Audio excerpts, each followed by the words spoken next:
दोस्तों, आज का हमारा क्लास शुरू करते हैं। ठीक है, मैं आप लोगों का स्वागत करता हूँ एक बार विनायक नेशनल आईटीआई में, जो कि आप लोगों का यूट्यूब चैनल है, जो कि आपके आईटीआई के लिए प्रीवियस पेपर का question, mock test, CBT exam के लिए जो भी क्वेश्चन बनाते हैं उसके लिए आपके लिए बनाते हैं। ठीक है, तो आज हमारा तीसरा क्लास है आईटीआई फीटर के फर्स्ट ईयर ट्रेड से रिलेटेड। ठीक है, फर्स्ट ईयर का है, किस ट्रेड का? फीटर का। तो आज हमारा तीसरा क्लास है। आज हम लोग प्रीवियस ईयर का तीसरे क्लास का पेपर जो है पढ़ेंगे। ठीक है, देखेंगे, प्रिपेयर करेंगे एग्जाम के लिए, क्योंकि एग्जाम का डेट जो है बहुत पास आ चुका है। ठीक है, तो चलिए देर न करते हुए चलते हैं अपने क्वेश्चन की तरफ, देखते हैं क्वेश्चन हमारे कैसे हैं। ठीक है, स्टार्ट किया जाए। पहला क्वेश्चन देखते हैं कैसा है। पहला क्वेश्चन है आपके सामने कि which shearing machine is used to cut sheet metal to thickness of 3 mm। यानी कौन सी शेयरिंग मशीन का उपयोग शीट मेटल को 3 mm की मोटाई तक काटने के लिए उपयोग किया जाता है। यानी जो शीट मेटल की 3 mm की मोटाई होती है, ठीक है, 3 mm से अधिक नहीं, 3 mm तक की जो मोटाई होती है उसको काटने के लिए कौन सी मशीन का यूज किया जाता है? Sharing machine. पहला दिया चौकोर, दूसरा दिया बेंच, तीसरा हैंड लीवर और चौथा दिया गिलोटिन सीयर। तो 3 mm की मोटाई को शीट मेटल को काटने के लिए हम जो है हैंड लीवर सीयर का उपयोग करते हैं। तो सही आंसर हमारा क्या हो जाएगा? Hand lever shear. यानी हम हाथ के द्वारा ही 3 mm की मोटाई काट सकते हैं। ठीक है, अगले क्वेश्चन पे चलते हैं, नोट कर लीजिए। अगला देखिए, कह रहा है कि उस डाई का नाम क्या है जिसमें आकार की मामूली बदलाव की अनुमति देने के लिए एक स्लॉट कटा गया है। यानी उस डाई का क्या नाम है जिसमें आकार की मामूली बदलाव, यानी जो उसका आकार होता है, ठीक है, उसका मामूली चेंजिंग करने के लिए, अनुमति देने के लिए एक स्लॉट कटा होता है। वो कौन सा होता है? Circular split die. ठीक है, सर्कुलर स्प्लिट डाई में हमारा मामूली बदलाव की अनुमति देने के लिए एक स्लॉट काटा हुआ होता है। ठीक है, तो इसका सही आंसर क्या होगा? डी ऑप्शन हमारा सही होगा। अगले क्वेश्चन की तरफ, कौन सी प्रक्रिया किसी प्रणाली का व्यापक जांच को पुनर्स्थापना करती है? यानी जो व्यापक जांच होती है, पुनर्स्थापना होती है किसी भी प्रणाली का, उसको किया जाता है, वो किसके द्वारा किया जाता है? ओवरहॉलिंग। क्या चीज? ओवरहॉलिंग। इसका सही आंसर क्या हो जाएगा? सी ऑप्शन हमारा सही हो जाएगा। अगले क्वेश्चन की तरफ चलते हैं। एंगल प्लेट में रिब्स क्यों दी जाती है? पहला जो है मशीनीकृत सतह को सपोर्ट करता है। रिब्स जो होता है मशीनीकृत सतह को सपोर्ट नहीं करता है। दूसरा है विरूपण को रोकता है। ठीक है, प्रिवेंट डिस्ट्रक्शन। ठीक है, तो क्या करता है वो? विरूपण को रोकता है। यानी एंगल प्लेट में जो रिब्स होते हैं वो क्या करते हैं? विरूपण को रोकते हैं। चौकोरपन प्राप्त नहीं करते हैं, समतलता प्रदान नहीं करता है। क्या करता है वो? उसमें होने वाले विरूपण को वो क्या करता है? रोकता है। क्या चीज? उसमें जो रिब्स कटे होते हैं। तो इसका सही आंसर क्या हो जाएगा? हमारा बी ऑप्शन सही हो जाएगा। अगले क्वेश्चन पे चलते हैं। Where is a sweat soldering process applied? Sweat soldering प्रक्रिया कहाँ लागू किया जाता है? तो जो स्वेट सोल्डरिंग प्रक्रिया होती है बॉडी की मरम्मत वर्कशॉप में करते हैं। यानी जहाँ भी हमारे बॉडी कंपोनेंट्स की बॉडी वगैरह सुधार करना रहता है, मरम्मत करना रहता है, रिपेयर करना रहता है, तो वहां पे हम स्वेट सोल्डरिंग यूज किया जाता है। ठीक है, तो इसका सही क्या हो जाएगा? हमारा बी ऑप्शन सही हो जाएगा। अगले क्वेश्चन को देखते हैं क्या कह रहा है। अगला कह रहा है कि गैस कटिंग के दौरान कौन सा उपकरण उड़ती हुई चिंगारी से शरीर का रक्षा करता है? यानी which equipments protect the body from the flying spark during gas cutting. यानी गैस कटिंग के दौरान, यानी जो गैस कटिंग हम करते हैं तो उसमें से चिंगारियां जो निकलती हैं, बाहर निकलती हैं, तो हमारे ऊपर छटक के आती है, तो हम उसको कैसे सुरक्षा करते हैं? यानी उसको क्या हम पीपीई पहन के उसको अपने आप को प्रोटेक्ट करते हैं, सुरक्षा करते हैं? पहला दिया चमड़े के जूते। जूते जो होगा हमारे पैर को सेव करेगा, ठीक है, ना कि हमारी बॉडी को। ये बॉडी जो हमारे ऊपर आता है नहीं, उसको नहीं सेव करेगा। चमड़े की टोपी जो होती है वो हेड पे लगा सकते हैं, ठीक है। तो दो हमारे ऑप्शन क्या हो गए, गलत हो गए। तीसरा कह रहा है कटिंग गगल्स, गगल्स होगा वो सेफ्टी तो करेगा लेकिन किसका, बस आई को प्रोटेक्ट करेगा। चौथा कह रहा है लेदर एप्रोन, चमड़े का एप्रोन, तो चमड़े का एप्रोन जो होगा वो क्या करेगा ना, सुरक्षा प्रदान करेगा। तो सही आंसर क्या हो जाएगा, डी हमारा सही हो जाएगा। देखिए एप्रोन जो होता है उसको हमारे बॉडी को पूरा ढकता है, ठीक है। तो जब बॉडी ढक जाएगी तो उससे चिंगारियां आती है, तो जो चमड़े का एप्रोन होता है वो जलेगा, हमारा अंदर नहीं जाएगा, जो चिंगारियां होगी हमारे अंदर नहीं जा सकती हैं, एप्रोन नहीं जलेगा। तो सही क्या होता है हमारा, डी ऑप्शन सही होगा। अगले क्वेश्चन की तरफ चलते हैं।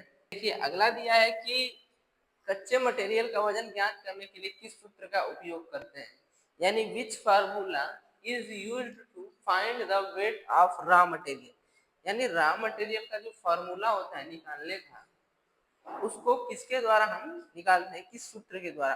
तो उसका वॉल्यूम प्लस डेंसिटी जो होता है वो हमारा फार्मूला होता है किसको, कच्चे मटेरियल का वेट निकालने के लिए, ठीक है। सही क्या आंसर हमारा होगा, सी आंसर सही होगा। अगले क्वेश्चन चलते हैं। Which tool is used to remove high spot on all flat and curved surface, यानी सभी सपाट और घुमावदार सतहों पर ऊंचे धब्बों को हटाने के लिए किस उपकरण का उपयोग किया जाता है, स्क्रैपर का। किस चीज का, धब्बे होते हैं उसको हटाने के लिए किस चीज का उपयोग करते हैं, स्क्रैपर का, न कि हेक्सा का, न कि चीजल का, न कि फाइल का। फाइल के द्वारा हम रॉ मटेरियल का जो ऊपरा भाग होता है उसको घिसते हैं, घिस करके उसको क्लीन करते हैं।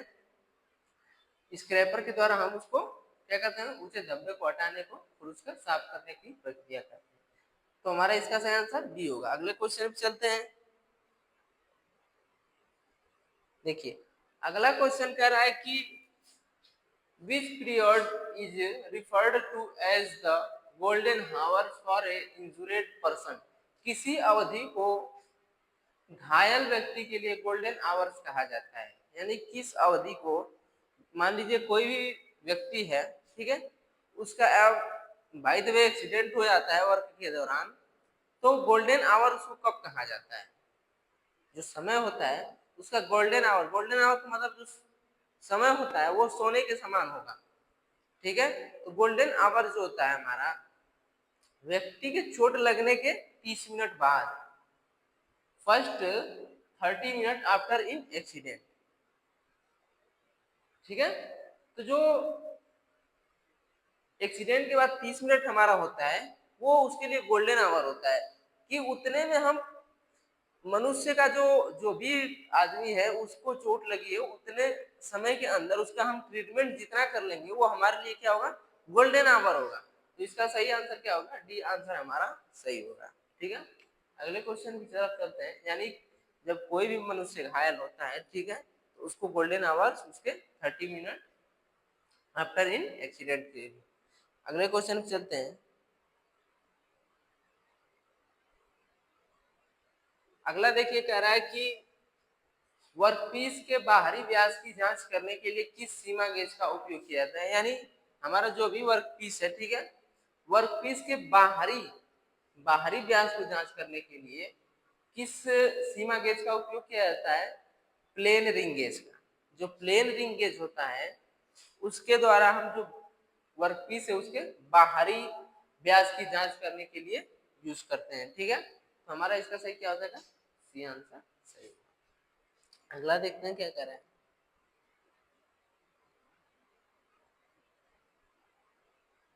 देखिए अगला क्वेश्चन कह रहा है कि which term refers to the metal deposit during one pass on a electrode, एक पास में जमा होने वाली धातु को क्या कहा जाता है, run, sealing run, root run, banking run.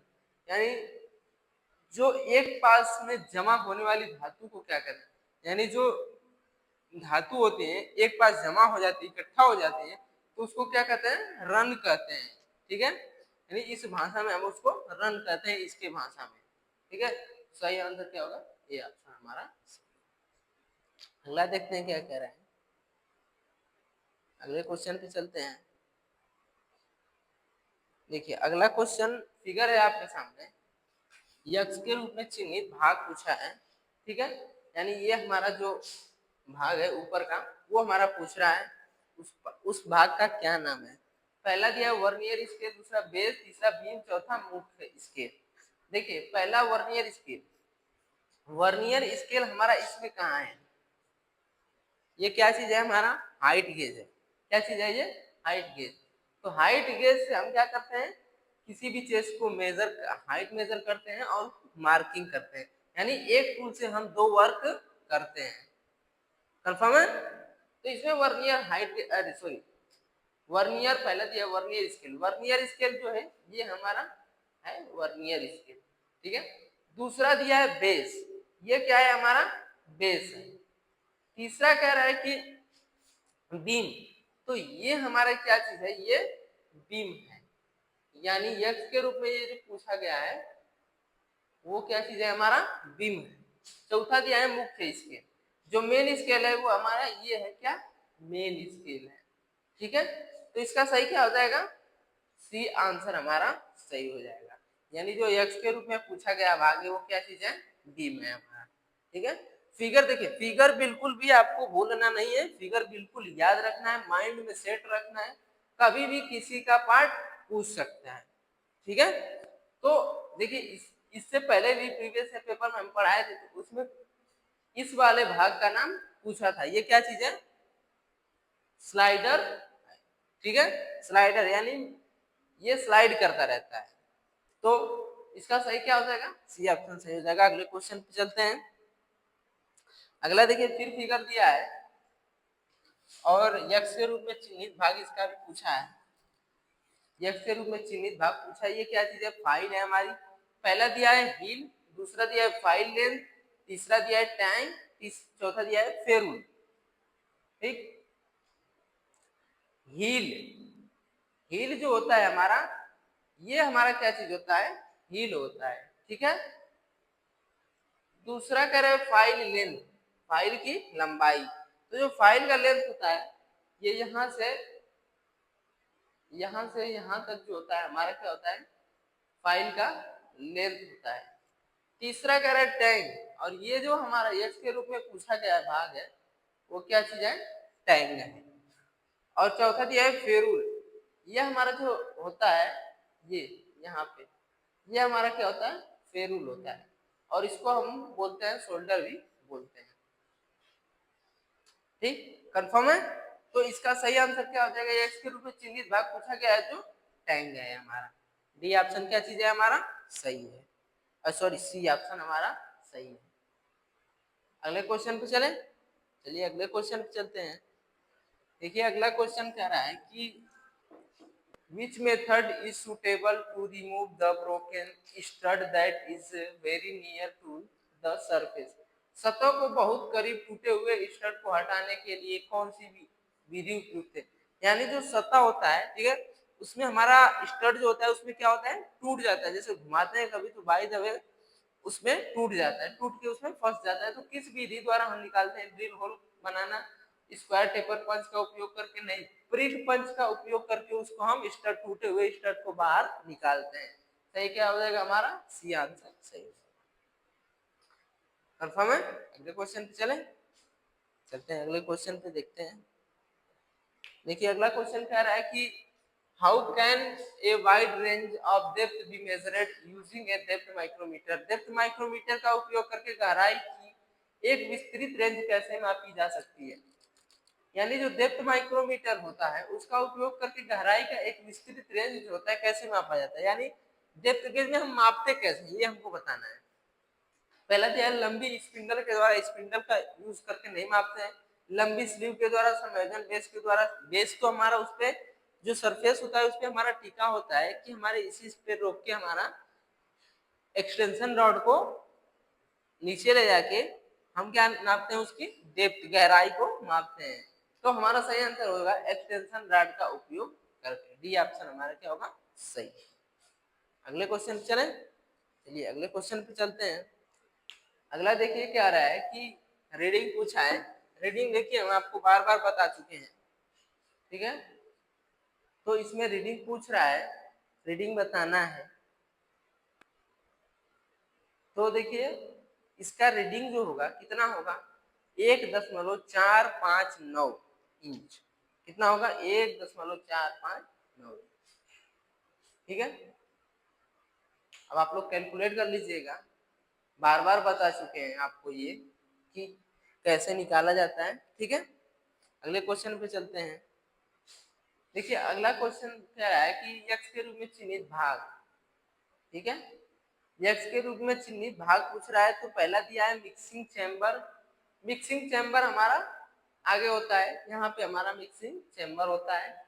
दूसरा कह रहे हैं हैंडल, हैंडल ये हमारा क्या चीज है, हैंडल है। तीसरा कह रहे हैं एसिटिलीन कंट्रोल वाल्व, ये हमारा जो होता है वो एसिटिलीन कंट्रोल वाल्व होता है।